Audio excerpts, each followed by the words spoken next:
ആദ്യം ജിമ്മിയിലേക്കാണ്. ജിമ്മി, ഇപ്പോൾ SIT നിർണായകമോ എന്ന് ചോദിക്കുന്നതിന് കുറച്ച് ദിവസമേ ഉള്ളൂ റിപ്പോർട്ട് സമർപ്പിക്കാൻ.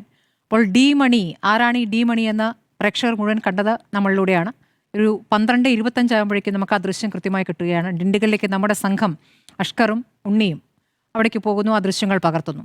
പിന്നീട് അങ്ങോട്ട് മണിക്കൂറുകൾ നീണ്ട ചോദ്യം ചെയ്യലായിരുന്നു. പല വിവരങ്ങളും SIT കിട്ടിയെന്ന് തന്നെയാണുള്ള സൂചന. അപ്പോൾ ഈ പറയുന്ന അന്താരാഷ്ട്ര കള്ളക്കടത്ത് സംഘത്തെ, ഈ കടത്ത് സംഘത്തിലേക്ക് എത്തിക്കാൻ ഡി മണിയുടെ മൊഴി എത്രത്തോളം നിർണായകമാണ്? ഈ ഡി മണി എന്ന പേര് തന്നെ ഒരു സിനിമാ കഥയ്ക്കും നോവലിനും ഒക്കെ പറ്റിയ പേരാണ്. അതുകൊണ്ട് നമുക്ക് എല്ലാവർക്കും ഇഷ്ടപ്പെടും. ഡയമണ്ട് മണിയാണോ, ദുബായ് മണിയാണോ, ഡിണ്ടിഗൽ മണിയാണോ, അങ്ങനെ പലതരം പേരുകളിൽ കേൾക്കുന്നു. ആദ്യം തന്നെ അതിനൊരു ഭയങ്കര രസകരമായ ഒരു ചേരുവയുണ്ട്. അതുകൊണ്ട് നമുക്കെല്ലാം ഇഷ്ടപ്പെടും. ഈ നാടകം നമ്മൾ കണ്ടുകൊണ്ടിരിക്കും. പക്ഷേ ഞാനിത് അത്ര വലിയ ഗൗരവമായ ഒരു കഥയായി കാണുന്നില്ല. കാരണം കേരളം കണ്ടിട്ടുള്ള ഏറ്റവും വലിയ ശബരിമല പോലെയുള്ള ഒരു അമ്പലത്തിൽ വലിയ കൊള്ളയുടെ കഥകൾ ഇങ്ങനെ വരുമ്പോൾ ഇത്തരം സൈഡ് സ്റ്റോറികൾക്ക് ഒരുപാട് ആളുകളുണ്ടാവും. കേൾക്കാൻ ഒരുപാട് നല്ല രസമുള്ള സ്റ്റോറിയാണ്. പക്ഷേ ഇത് എവിടം വരെയാണ് ഈ പറഞ്ഞു എവിടം വരെയാണ് കൊണ്ടുപോകുന്നത്? നമ്മൾ ശബരിമലയിലെ സ്വർണം മോഷ്ടിക്കുന്ന കാര്യം പറഞ്ഞു. അത് കഴിഞ്ഞ് സ്വർണം ഉരുക്കി അടിച്ചു മാറ്റുന്ന കഥ പറഞ്ഞു. മൂന്നാമതായി ഈ സ്വർണത്തിന് പൗരാണിക വാല്യം ഉള്ളതുകൊണ്ട്, ഭക്തിയുടെ ഒരു പ്രാധാന്യം ഉള്ളതുകൊണ്ട് അത് വേറെ ആരെങ്കിലും കൊണ്ടുപോകുന്നതായി പറഞ്ഞു. അവസാനം വന്ന കഥ അനുസരിച്ച് ഇത് പുറത്തേക്ക് കടത്തതായി പറയുന്നു. ഇങ്ങനെ ഓരോ സാധ്യതകളെക്കുറിച്ച് പറയുകയും അതനുസരിച്ചുള്ള സ്റ്റോറികൾ നമ്മൾ അപ്പം തന്നെ നമുക്ക് കയ്യിൽ വന്ന് വീഴുകയുമാണ്. ഇതിനകത്ത് കുറച്ച് ഭാവന സൃഷ്ടി കൂടി ഉണ്ടോ എന്ന് എനിക്ക് സംശയം. ഈ ഡി മണി എന്ന് പറയുന്ന കക്ഷി ഓട്ടോ മണിയായി തുടങ്ങി, അതിനുശേഷം ചെറിയ സിനിമാ തിയേറ്ററിൽ വാടകയ്ക്ക് പോപ്കോൺ വിൽക്കുന്ന കച്ചവടക്കാരനായി തുടങ്ങി, അത് കഴിഞ്ഞ് റിയൽ എസ്റ്റേറ്റ് ബിസിനസ്സിലേക്ക്, പിന്നെ ഇപ്പോൾ അദ്ദേഹത്തിന് ചെന്നൈയിൽ സ്വർണ്ണക്കട ഉണ്ടെന്ന് പറയുന്നു. അങ്ങനെയുള്ളൊരു ഷേഡി ക്യാരക്ടറാണെന്നുള്ള കാര്യം വരെ ശരിയാണ്. പക്ഷേ നമ്മളീ പറയുന്ന നമ്മുടെ ഭാവനയ്ക്കനുസരിച്ച് ശബരിമലയിലെ സ്വർണം വിദേശത്തേക്ക് കടത്തുന്ന വളരെ വലിയ ജുവലറി കള്ളന്മാരുടെ അങ്ങനെ ഒരു വലിയ സ്റ്റോറിക്ക് സ്കോപ്പുണ്ടോ എന്നുള്ള കാര്യത്തിൽ എനിക്ക് ബലമായ സംശയമുണ്ട്. കാരണം അന്വേഷണം നേരത്തെ സ്മൃതി പറഞ്ഞതുപോലെ അവസാന ഘട്ടത്തിലേക്ക് എത്തുമ്പോൾ ഒരുപാട് പുതിയ വിവരങ്ങൾ വന്ന് ചാടുകയാണ്. സ്പെഷ്യൽ ഇൻവെസ്റ്റിഗേഷൻ ടീമിനും അതിൻ്റെ രാഷ്ട്രീയ പ്രാധാന്യമുള്ളത് കൊണ്ട് ഇത് അങ്ങോട്ടും ഒരു സാധനം പോലും വിടാൻ പറ്റാതെയും വരും. ശബരിമലയിൽ പഞ്ചലോക വിഗ്രഹം വേറെ ഇല്ല. ശബരിമലയിലുള്ള ഒരേ ഒരു പഞ്ചലോക വിഗ്രഹമാണ്. അപ്പോൾ പിന്നെ ഇത് ഏത് പഞ്ചലോക വിഗ്രഹം അടിച്ചുകൊണ്ട് പോയ കാര്യമാണ് പറഞ്ഞത്? ആദ്യം പറഞ്ഞു വിഗ്രഹങ്ങൾ അടിച്ചുകൊണ്ട് പോയതാണെന്ന് പറയുന്നു. പിന്നെ വ്യവസായി പറയുന്നു, അത് രമേശ് ചന്ദ്രയുടെ മൊഴിയാണ്.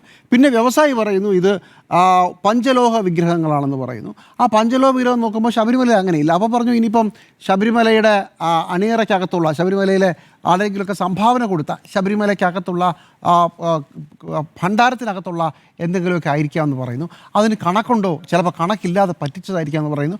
അങ്ങനെ നമ്മൾ ചെരുപ്പിനനുസരിച്ച് കാല് വെട്ടുകയാണോ എന്നുവരെ എനിക്ക് സംശയമുണ്ട്. ശബരിമലയിലെല്ലാം കുഴപ്പമാണ്, ആയിക്കോട്ടെ. പക്ഷേ ഏത് കഥയും അതുകൊണ്ട് തന്നെ ശബരിമലയ്ക്കകത്ത് ഫിറ്റിനാവും. നിങ്ങൾ ഏത് സ്റ്റോറി വേണമെങ്കിലും എടുത്തോളൂ. അപ്പോൾ കൊലപാതകം വരെ ഇപ്പോൾ ഇതിനിടയ്ക്ക് പറഞ്ഞു പോകുന്നുണ്ട്. ഇത് പറഞ്ഞ് എവിടം വരെയാണ് പോവുക എന്ന് ചോദിച്ചാൽ നമ്മുടെ മുൻ അനുഭവങ്ങൾ കൂടി പറഞ്ഞ് ഞാനിതിനകത്ത് ഒരു അപകടം കൂടി പറയാം. മുമ്പ് ബിരിയാണി ചെമ്പിൽ സ്വർണം കടത്തി എന്ന് പറഞ്ഞൊരു കഥയുണ്ടായിരുന്നു. ഖുറാൻ്റെ പേരിൽ സ്വർണം വന്നു എന്ന് പറഞ്ഞൊരു കഥയുണ്ടായിരുന്നു. അത് പൊളിഞ്ഞുപോയി. അത് പൊളിഞ്ഞപ്പോൾ സംഭവിച്ചെന്താണെന്ന് ചോദിച്ചാൽ അറിയാമല്ലോ, മുഖ്യമന്ത്രിക്കെതിരെയും മുഖ്യമന്ത്രിയുടെ കഴിഞ്ഞ സർക്കാരിൻ്റെ കാലത്തെ മന്ത്രിക്കെതിരെയും ഒക്കെയായിരുന്നു. അവസാനം ലൈഫ് മിഷൻ പദ്ധതിയുടെ ഫ്ലാറ്റിനെ കുറിച്ചുള്ള അഴിമതി, അതിനകത്ത് പുറത്തു നിന്ന് വരുന്ന പണം ആർക്ക് കൊടുക്കണമെന്ന് തീരുമാനിക്കുന്ന ഒരു സിൻഡിക്കേറ്റ് പ്രവർത്തിക്കുന്നു. ആ സിൻഡിക്കേറ്റിലെ ഒരു സ്ത്രീക്ക് മുഖ്യമന്ത്രിയുടെ ഓഫീസിലൊരു പ്രധാനപ്പെട്ട ആളുമായി ബന്ധം.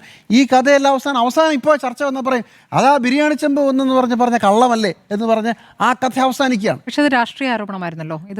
പക്ഷേ പ്രശ്നം ഇത് എവിടം വരെ പോകുമെന്നുള്ളതാണ്. നിങ്ങൾ ഓരോ കാലത്ത് ഓരോരോ കഥകൾ കയറ്റി വെച്ച അവസാനം ഇങ്ങനത്തെ ഭാവന വിടർന്ന് വിലസുന്ന കഥകൾ പൊളിയുമ്പോൾ ഈ കഥകൾ മൊത്തം പൊളിയുന്ന ഒരനുഭവമാണ് പറഞ്ഞത്. ഞാൻ വേറൊരു പഴയ അനുഭവം പറയാം. ISRO ചാരക്കേസിൽ കിടപ്പറയിൽ പുളയ്ക്കുന്ന ടൂണമീനെന്നും വിദേശത്ത് നിന്ന് ഇപ്പോൾ നമ്പിനാരായണൻ രക്ഷിക്കാനായി വിമാനങ്ങൾ വന്ന് എടുക്കുമെന്ന് പറഞ്ഞ് നമ്പിനാരായണൻ വലിയ സുരക്ഷ ഒരുക്കുകയാണെന്ന് പറഞ്ഞ് ഇവിടെ പത്രങ്ങൾ എഴുതി പിടിപ്പിച്ചു. അവസാനം ഈ സ്റ്റോറി വേറെ ഏതോ വഴിക്കുമ്പോൾ ഇപ്പോഴും നമ്മുടെയൊക്കെ ഓർമ്മയിലുള്ളത് മാധ്യമങ്ങൾ മെനഞ്ഞ കള്ളക്കഥ മാത്രമാണ്. ഞാനിപ്പോഴും വിചാരിക്കുന്നത് ISRO ചാരക്കേസിൽ മാധ്യമങ്ങൾ ചർച്ച ചെയ്യേണ്ട പ്രധാനപ്പെട്ട പല വിഷയങ്ങളും ചർച്ച ചെയ്യപ്പെട്ടിട്ടില്ല എന്നുള്ളതാണ്. അതല്ലെങ്കിൽ വേറൊരു കഥ കൂടെ പറയാം. കഴിഞ്ഞ സർക്കാരിൻ്റെ കാലത്ത്, ഉമ്മൻചാണ്ടി സർക്കാരിൻ്റെ കാലത്ത് ഒന്നും അല്ലാത്ത ഒരു ചിത്രം മുഖ്യമന്ത്രിയും പിന്നീട് സോളാർ കേസിൽ ആരോപണ വിധേയയായ അവർ പിന്നെ തനിക്കെതിരെ ലൈംഗിക പീഡനം എന്ന ആരോപണം ഉന്നയിച്ച ഒരു സ്ത്രീയുമായി ചേർന്ന ഒരു ചിത്രം വന്നു. അവസാനം ആ ഫോട്ടോയെ വെച്ചിട്ടായിരുന്നു നാട്ടിൽ മുഴുവൻ കഥ. അവസാനം എന്തായി? ഒന്നും തെളിയിക്കപ്പെട്ടില്ല. ഞാനിപ്പോഴും വിചാരിക്കുന്നത് സോളാർ കേസ് അങ്ങനെ പൂർണ്ണമായും എഴുതി തള്ളേണ്ട ഒരു കേസല്ലെന്നാണ്.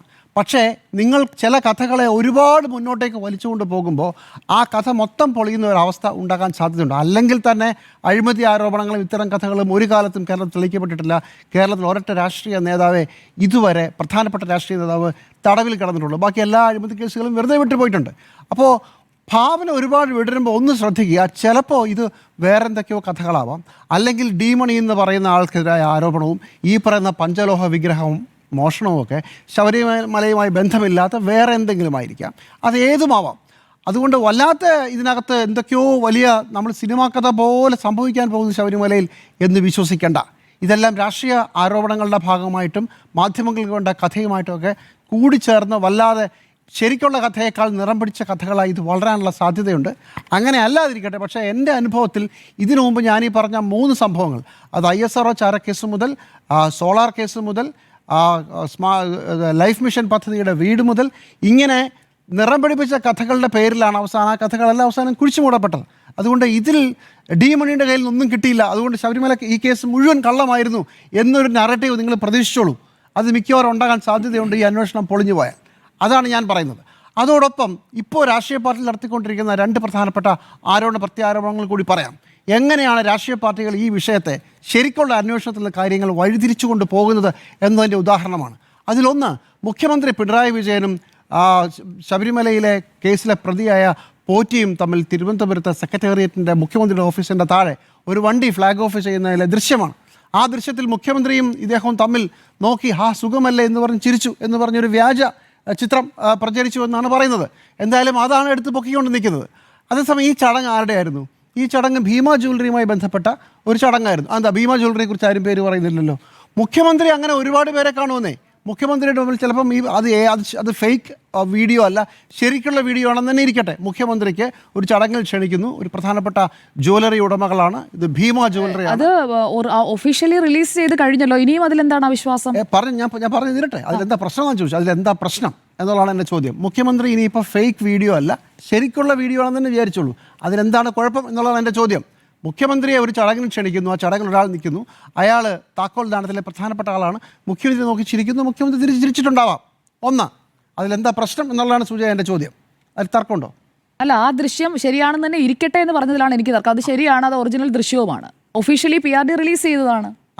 അതല്ല പറഞ്ഞ ഒരു താടിക്ക് പിടിച്ച് തിരിക്കുന്ന 2-3 സാധനങ്ങൾ താടിക്ക് പിടിക്കുന്നത് ശരിക്കുള്ള ദൃശ്യമല്ല, അത് ഫേക്കാണ്. അറിയാം, ആ ഫേക്ക് അതിന് താടിക്ക് പിടിച്ചാൽ തന്നെ ഒരു പൊതു ചടങ്ങിൽ അങ്ങനെയാണ്. അതിനെന്താ കുഴപ്പം? നമ്മുടെയൊക്കെ ഭാവന വിടർന്ന് അല്ല, ഒന്നാമത്തെ കാര്യം ഇയാൾ എല്ലാവരിലേക്കും എത്തുന്നു, എല്ലാവരുടെ സ്വാധീനത്തിലും എത്തുന്നു എന്നുള്ളതാണ് പ്രധാന കാര്യം. എല്ലാ രാഷ്ട്രീയ നേതാക്കളുമായി നല്ല ബന്ധം സ്ഥാപിക്കുകയാണ്. ഞാനൊരു ചെറിയ കഥ പറയാം. ശബരിമലയിലെ പ്രധാനപ്പെട്ട ആളുകളുടെ കയ്യിലൊക്കെ ഈ പറയുന്ന സ്വർണ്ണക്കൊള്ളയും ബന്ധപ്പെട്ട ആളുകളെ, സിനിമാക്കാരുടെ കയ്യിലും രാഷ്ട്രീയക്കാരുടെ കയ്യിലും മാധ്യമപ്രവർത്തകരുടെ കയ്യിൽ വരെ ഈ പോറ്റിയുടെ ഫോൺ നമ്പർ ഉണ്ടായിരുന്നു. നിങ്ങൾക്ക് അറിയോ? വിളിച്ചാൽ കൃത്യമായി ശബരിമലയിൽ തൊഴാനുള്ള സൗകര്യം ഒരുക്കി തരുന്ന പോറ്റി. അങ്ങനെ എത്രയോ മാധ്യമപ്രവർത്തകരുമായി ചേർന്നുള്ള ഫോട്ടോ ഉണ്ടെന്നറിയാമോ? എത്ര പേർക്ക് പോറ്റിയുടെ അടുത്ത ബന്ധമുണ്ടെന്നറിയാമോ? അങ്ങനെയാണ് ഈ പ്രധാനപ്പെട്ട ആരാധനാലയങ്ങളിലും സർക്കാർ സംവിധാനങ്ങളിലും സ്വാധീനമുള്ള ആളുകൾ അങ്ങനെയുള്ള ബന്ധമുണ്ടാക്കും.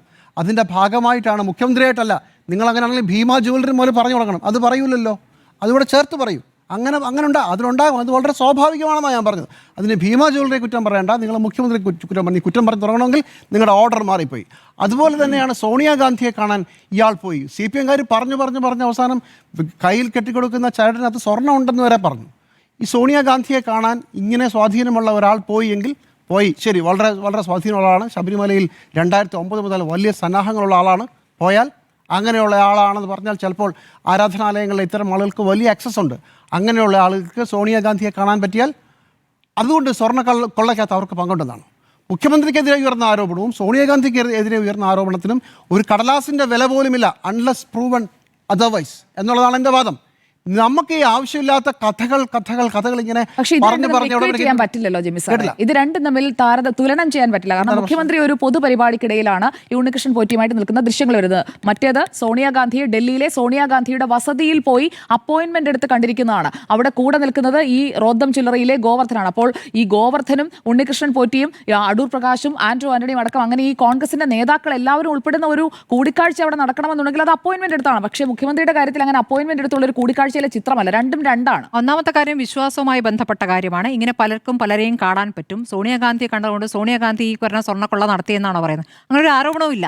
ഇപ്പോൾ എന്താണ്, ഇപ്പോൾ ഇവിടെ ഇപ്പുറത്ത് CPM-ന്റെ ഒരു ജില്ലാ കമ്മിറ്റി അംഗം ജയിലിൽ കിടക്കുന്നു എന്നിടത്ത് അതിൽ നിന്നും ശ്രദ്ധ തിരിക്കാൻ മുഖ്യമന്ത്രിക്കെതിരെ എന്നൊരു ആയുധം ഉപയോഗിക്കുകയും ഇപ്പുറത്ത് രാഷ്ട്രീയ ആരോപണങ്ങൾക്ക് കടക്കുകയും ചെയ്യും. യഥാർത്ഥ വിഷയത്തിൽ നിന്നും ശ്രദ്ധ തിരിക്കാനാണ് ഈ ഫോട്ടോ യുദ്ധം എന്നുള്ളതാണ് എനിക്ക് തോന്നുന്നത്. എൻ്റെ ഞാൻ അതിലേക്കാണ് വരുന്നത്. സുജയ പറഞ്ഞതുപോലെ അപ്പോയിൻമെന്റ് എടുത്തു എന്ന് വിചാരിക്കുക. അതായത് വിചാരിക്കുകയല്ല, എടുത്തു, കണ്ടു. അതല്ല, മുഖ്യമന്ത്രിയുടെ കാര്യത്തിൽ ഒരു പ്രധാനപ്പെട്ട ചടങ്ങിൽ ഇങ്ങനെയൊക്കെ വണ്ടിയൊക്കെ കൊടുക്കാൻ പറ്റുന്ന, തൊട്ടടുത്ത് നിൽക്കാൻ പറ്റുന്ന, മുഖ്യമന്ത്രിക്ക് താക്കോൽ കൊടുക്കാൻ പറ്റുന്ന ഒരാൾക്ക് മുഖ്യമന്ത്രി ഓഫീസിൽ അപ്പോയിൻമെൻറ്റിനാണോ പാട്? ആരൊക്കെ എടുത്തു കൊടുക്കും? നമുക്കറിയാം, നമ്മൾ മാധ്യമപ്രവർത്തകരല്ലേ. ഒരു അപ്പോയിൻമെൻറ്റിന് ഒരു പാടുമില്ല. കേരളത്തിലൊരു മുഖ്യമന്ത്രിയെ കാണാൻ ഇങ്ങനെ ഇവിടം വരെ എത്താമെങ്കിൽ ആ തൊട്ട് മുകളിലത്തെ കെട്ടിടത്തിലേക്ക് മുഖ്യമന്ത്രി കയറി പോകുമ്പോൾ കൂടെ പോകാം. സോണിയാഗാന്ധിയെ എളുപ്പമല്ലെന്നാണ് ശശി തരൂർ പറഞ്ഞുള്ള അറിയോ? എനിക്കറിയില്ല. സോണിയാഗാന്ധിയെയും കാണാൻ പറ്റും. ശബരിമല പോലെയുള്ള ആരാധനാലയങ്ങളിലെ പ്രധാനപ്പെട്ട ആളുകൾ തരൂരിന് കാണാൻ പറ്റുന്നുണ്ടാവില്ല, അത് വേറെ വിഷയം. കാണാൻ പറ്റുന്നുണ്ടാവില്ല. അങ്ങനെയൊക്കെ പറ്റും, അത് വളരെ സ്വാഭാവികമാണ്. നമ്മുടെ പ്രശ്നം, നമ്മൾ ഇതിനെ ഡി മണിയെ പിടിക്കുന്ന പോലെയാണ്. നിങ്ങൾ ഉടനെ നേരെ ഇതിനെ സ്വർണ്ണക്കൊള്ളയുമായിട്ട് നേരെ മുഖ്യമന്ത്രി ഉടനെ അതിനെ സ്വർണ്ണക്കൊള്ളയിലേക്ക് കൊളുത്തിയിടരുത്. കഥകളാണ് വേണ്ടത്. പല രൂപത്തിൽ വരുന്നുണ്ട്, പല രൂപത്തിൽ ഇത്തരത്തിൽ ആരോപണങ്ങൾ വരുന്നുണ്ട്. കഥകളാണെന്ന് നമുക്ക് ഈ കഥകളും ഇതും നമ്മൾ അവസാനം ഞാൻ പറഞ്ഞില്ലേ, ബിരിയാണി ചെമ്പ് എന്ന് പറഞ്ഞ് ഈ സാധനങ്ങൾ മുഴുവൻ മുക്കുന്നത് പോലെ, കിടപ്പറയിലെ ടൂണ മത്സ്യം മുക്കുന്നത് പോലെ ഒരു കാര്യങ്ങൾ വിട്ടുപോയി. ബാർക്കോഴ സമയത്ത് മാണിസാറിന്റെ വീട്ടിലെ നോട്ടെണ്ണൽ മെഷീൻ അത് കണ്ടുപിടിച്ചില്ലല്ലോ, കേസ് തീർന്നില്ലേ? ഇതല്ലേ നമ്മൾ കേട്ട നറേറ്റീവ്. നോട്ട് എണ്ണുന്ന മെഷീൻ എവിടെ? നിങ്ങളല്ലേ പറഞ്ഞത് എന്ന് പറഞ്ഞല്ലേ അവസാനം ഈ വാദം മുഴുവൻ അവസാനം. ഇത് മുഴുവൻ അപസർപ്പക കഥയാണെന്നാണോ പറഞ്ഞത്? അപസർപ്പക കഥകളുടെ ഒരുപാട് ലാഞ്ചനകൾ ഇതിനകത്തുണ്ട്. അപ്പോൾ ഞാൻ പറഞ്ഞ് അവസാനിപ്പിക്കാം. അത് സോണിയാഗാന്ധിയുടെ അവിടെ വെച്ച് കണ്ടതിനകത്തും അങ്ങനെയൊക്കെ സ്വാധീനമുണ്ടെങ്കിൽ അതൊക്കെ നടക്കും. പക്ഷേ നിങ്ങളുടെ വിഷയം ഇത് കൊള്ളയുമായി എന്തെങ്കിലും ബന്ധമുണ്ടോ? എന്തുകൊണ്ടാണ് പത്മകുമാർ അകത്ത് കിടക്കുന്നത്? പത്മകുമാർ കൂടെ ഒന്ന് ഫോട്ടോ എടുത്തതിനല്ല അകത്ത് കിടക്കുന്നത്. പത്മകുമാർ ഉത്തരവാദിത്തപ്പെട്ട ഒരു സ്ഥാനത്തിരിക്കുകയും ആ കാലത്ത് കൊള്ള നടന്നു എന്നുള്ളതാണ്. 2019-ൽ 2018-ലും 2019-ലും പിന്നീട് 2020-ലും ഈ 3 വർഷത്തെ കൊള്ളകളെക്കുറിച്ചുള്ള കഥയാണ് നമ്മുടെ കയ്യിലുള്ളത്. അതുകൊണ്ട് ആ കാലത്ത് അവർ എന്ത് ചെയ്തു എന്നുള്ളതാണ്. അല്ലാതെ ഫോട്ടോ എടുത്തിട്ടുണ്ടെങ്കിൽ അതിനെന്തെങ്കിലും സ്വാധീന ശക്തി ഉണ്ടെങ്കിൽ അത് തെളിയിക്കപ്പെടട്ടെ.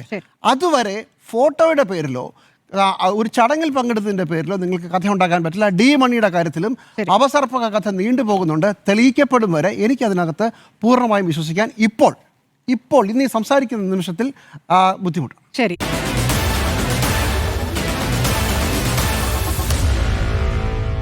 Meet the editors.